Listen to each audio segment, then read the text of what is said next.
Brandon Lee. He had 8 days of shooting left on The Crow when a gun loaded with a blank killed him for real. Lee was 28, the son of Bruce Lee, playing Eric Draven, a murdered man who claws his way back from the grave.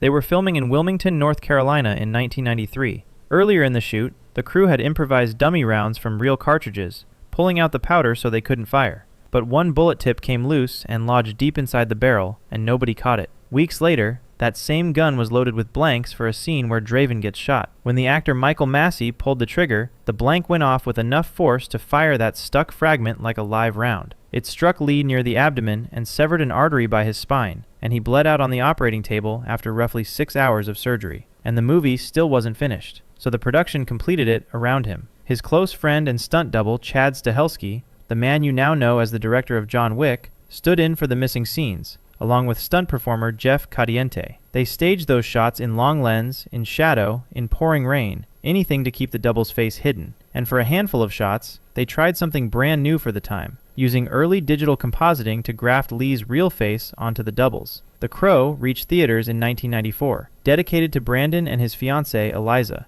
A preventable accident had accidentally written the modern playbook for finishing a film around a dead star. Jean Harlow. In 1937, MGM's biggest blonde collapsed on set, and the studio finished her final picture by shooting a stand-in only from behind. Harlow was the studio's top female star, filming Saratoga opposite Clark Gable when she collapsed in late May. She died about a week later, at 26, of uremic poisoning, a form of kidney failure. The trouble was that the movie was already about 90% done. MGM's first instinct was to shelve it or reshoot her role with Virginia Bruce or Jean Arthur. But Harlow's fans wouldn't have it. They demanded her last film reach theaters, so the studio caved. To finish it, they brought in Mary Dees, a stand-in who had doubled Harlow for 2 years, and shot her remaining scenes strictly from behind, tucked under hats and buried in long shots, while an actress named Paula Winslow supplied Harlow's voice. Saratoga opened less than 2 months after she died, and here's the brutal part. It became the highest-grossing film of 1937 and the biggest hit of her entire career. It was the first time Hollywood learned that a star's death could sell tickets instead of stopping them. Oliver Reed. He died the way he lived, in a Malta pub in the middle of a drinking contest, and Ridley Scott spent $3 million to keep him in Gladiator. Reed was playing Proximo, the grizzled trainer who buys and coaches gladiators. In May of 1999, during a break in the shoot in Valletta, Malta, the 61-year-old got into a heavy drinking session with a group of sailors, suffered a heart attack, and dropped dead right there on the pub floor, and he still had scenes left to shoot. Scott made a call that was radical for its time. He refused to recast, and chose to keep Reed in the finished film. So the production hired a body double for Proximo's remaining moments, then spent around $3 million building a computer-generated mask of Reed's face and mapping it onto that double. They re-edited the footage Reed had already shot and staged one crucial later scene at night, with Proximo behind prison bars so the darkness could hide the seams. His dialogue was stitched together from lines he'd already recorded. Gladiator came out in the year 2000, won the Academy Award for Best Picture, and carries a dedication to Reed. The wild thing is how well it holds up. A dead man delivered part of an Oscar-winning performance, and most people watching had no clue. Reed's scenes are the hinge point where the old craft of hiding a double quietly became the new era of rebuilding an actor with a computer. Bela Lugosi. The most famous Dracula on Earth died before the movie really got going, so Ed Wood finished it using his wife's chiropractor with a cape over his face. Lugosi, the man who defined Dracula for a whole generation, had shot only a few short minutes of silent footage for the director Ed Wood, before he died of a heart attack in 1956, at 73. Wood refused to let that footage go to waste. He built his cheap science fiction movie, Plan 9 from Outer Space, around those few scraps after Lugosi was already gone. For every new scene the character needed, Wood cast a stand-in, and the one he picked was his wife's chiropractor, a man named Tom Mason. There was just one problem. Mason was much taller than Lugosi, and looked nothing like him. So Wood's fix was to have Mason hunch down and hold a black cape across the lower half of his face in every single shot, since Lugosi had famously worn that same kind of cape as his stage Dracula. Plan 9 from Outer Space hit theaters in 1959, and is still routinely called one of the worst films ever made. But it's also the origin story for this whole list, the crudest version of face replacement there is, a cape instead of a computer. By the way, if you're enjoying this, I make videos like this all the time, and a subscribe would genuinely help the channel out. Thanks. John Candy. He shot his scenes for a Western comedy, went to sleep, and never woke up. And the movie was finished by pasting his face onto another actor. Candy was down in Durango, Mexico, filming a Western spoof called Wagons East, when he died of a heart attack in his sleep in March of 1994. He was only 43. With just under half of his remaining scenes still unshot, the production brought in a stand-in to perform them, digitally added Candy's face on top, and rewrote a few scenes to work around the gap. Wagons East limped into theaters that August, and flopped hard. But it's a quiet marker of something bigger. By the mid-90s, digitally swapping a dead actor's face onto a double wasn't just for prestige epics. It was turning up in throwaway comedies too. Heath Ledger. He died a third of the way through a Terry Gilliam fantasy, so 3 different movie stars split his role between them. Ledger was starring as a character named Tony in Gilliam's strange, dreamlike film, The Imaginarium of Dr. Parnassus. In January of 2008, he died at 28 from an accidental intoxication caused by a combination of prescription medications, and production ground to a halt. He had finished only about a third of the movie, and most directors would have scrapped it. Gilliam found a solution hiding inside his own script. The story features a magic mirror, and any character who steps through it enters a dream world, where they can physically transform into someone else. So Gilliam let Ledger's character transform every time he passed through that mirror. On the other side, the role was played by Johnny Depp, then Jude Law, then Colin Farrell, 3 of Ledger's friends stepping in to carry him across the finish line. The 3 reportedly handed their salaries to Ledger's young daughter, Matilda. The film reached theaters in 2009, dedicated to him. It's maybe the most graceful save on this entire list, because it didn't hide the loss. It wrote the loss straight into the story. Heather O'Rourke. The little girl from Poltergeist died at 12 before the 3rd film was done, and the studio ordered the ending reshot with a stand-in anyway. O'Rourke was the child actress who played Carol Ann, the girl the ghosts want, across the Poltergeist films, and she was in the middle of making Poltergeist 3. In early 1988, at just 12 years old, she died of cardiac arrest and septic shock brought on by a congenital intestinal condition. Most of her scenes were already finished, but the movie still had a planned reshoot of its ending. The director, Gary Sherman, wanted to set the film aside out of respect. MGM refused and insisted it be completed on schedule.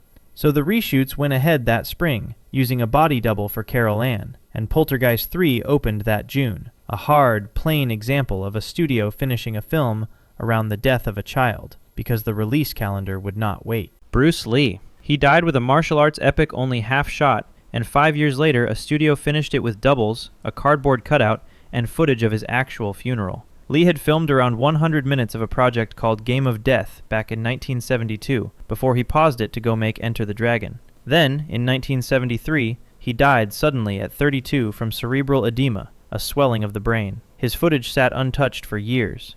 In 1978, the studio Golden Harvest built a whole new version of Game of Death around it, directed by Robert Klaus, using only about 11 minutes of Lee's real material. For the rest, body doubles played his character, Billy Lowe, and when the doubles didn't sell it, editors spliced in clips from Lee's older movies. At one point, they used a literal cardboard cutout of his face. At another, they taped a photograph of him over a stand-in. And most disturbing of all, in a scene where the character fakes his own death, they cut in real footage from Lee's open-casket funeral. It's easily the most exploitative save on this list, a haunting mirror image of how carefully his own son, Brandon Lee, would be finished into a film of his own 2 decades later. Natalie Wood.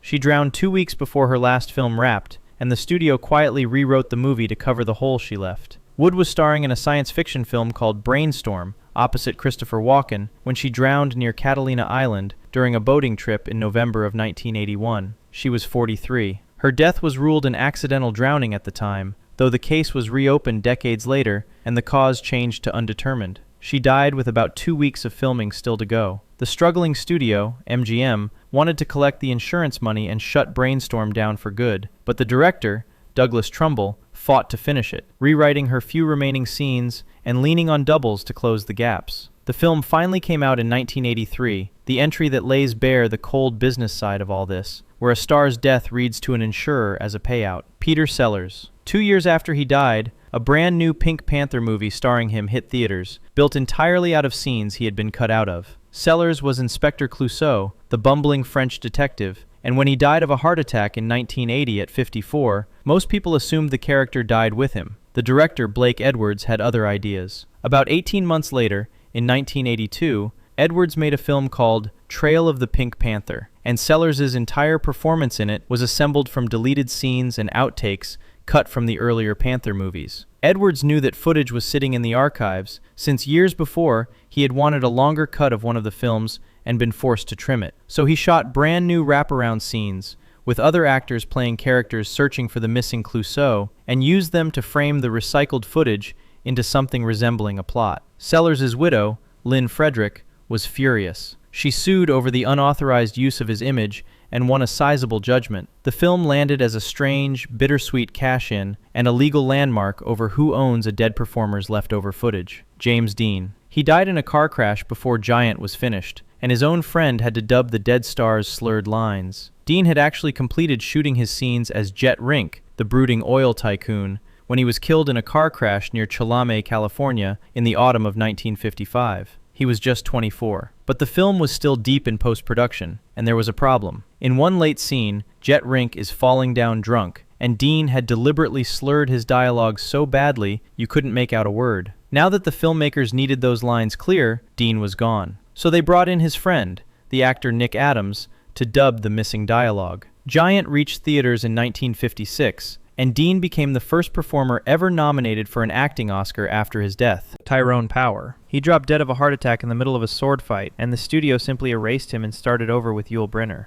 Power was one of the biggest stars of his era, and a co-producer on the historical epic Solomon and Sheba, shooting on location in Spain. In November of 1958, in the middle of filming a dueling scene opposite George Sanders, the 44-year-old suffered a massive heart attack and died soon after. By then, he had already shot more than half of the entire movie, and here the studio did something none of the others on this list dared. It didn't hide him behind doubles. It threw his footage out and recast the lead from scratch. Yul Brynner, who had actually turned the role down once before, agreed to step in for a reported $1 million payday and reshot Power's scenes all over again. If you look closely, Power still survives in a handful of distant long shots that were too expensive to film twice. Solomon and Sheba opened in December of 1959, the nuclear option, throwing away half a finished film, and a stark lesson in how costly a death mid-production could be. Paul Walker. He died in a car crash halfway through a movie about fast cars, and the most advanced effects house on Earth spent months rebuilding him out of his own brother's faces. Walker had played Brian O'Connor across the entire Fast and Furious franchise,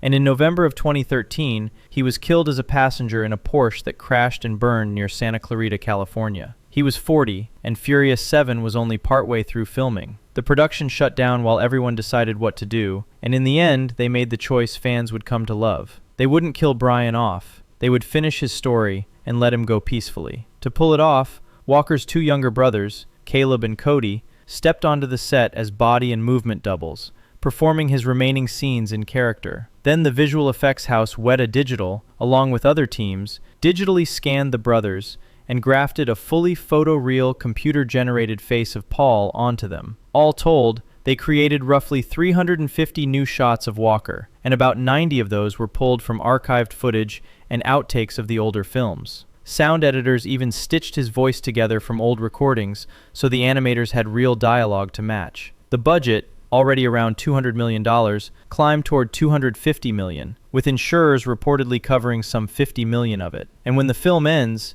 it doesn't wreck Brian's car. It lets him drive off into the sunlight, set to the song "See You Again," a genuine goodbye to Paul. Furious 7 came out in the spring of 2015 and earned more than $1.5 billion worldwide. Think about how far this road runs, from Ed Wood hiding a chiropractor behind a cape to a team of artists resurrecting a man so seamlessly that audiences wept without ever spotting the trick. If you got something out of this one, consider subscribing so you catch every new video. Thanks for watching.